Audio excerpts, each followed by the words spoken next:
Kings captain Shreyas Iyer పై ఆ జట్టు head coach Ricky Ponting ప్రశంసల జరు కురిపించాడు. పంజాబ్ కింగ్స్ జైత్రయాత్ర క్రెడిట్ తనది కాదని అయ్యర్దేనని తెలిపాడు. ఐపీఎల్ 2025 సీజన్లో పంజాబ్ కింగ్స్ క్వాలిఫైర్ 1 కు అర్హత సాధించింది. తమ ఆఖరి లీగ్ మ్యాచ్లో పటిష్టమైన ముంబై ఇండియన్స్ ను 7 వికెట్లతో చిత్తు చేసిన పంజాబ్ కింగ్స్ పాయింట్స్ టేబుల్లో అగ్రస్థానంలో నిలిచింది. ఈ మ్యాచ్ అనంతరం మాట్లాడిన రికీ పాంటింగ్ పంజాబ్ విజయంపై సంతోషం వ్యక్తం చేశాడు.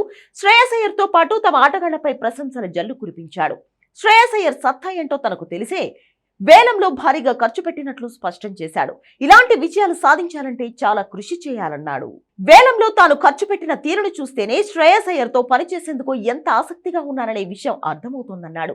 ఢిల్లీ క్యాపిటల్స్ కు ప్రాతినిధ్యం వహించినప్పుడే తమ మధ్య మంచి సంబంధం నెలకొందన్నాడు. జట్టులో కొత్త సంస్కృతిని నెలకొల్పాలంటే అయ్యర్ వంటి ఆటగాళ్లు అవసరమని పాంటింగ్ చెప్పాడు.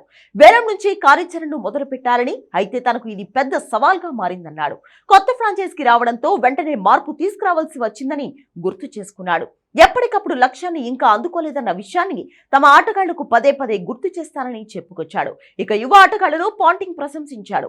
24 ఏళ్ల వయసులో ప్రభ్సిమ్రన్ సింగ్ 500 పరుగులు చేశాడని, ఈ టోర్నీ ద్వారా లభించిన ఆణిముత్యం ప్రియాంష్ ఆర్య అని తాను ఆరంభంలోనే చెప్పానని గుర్తు చేశాడు.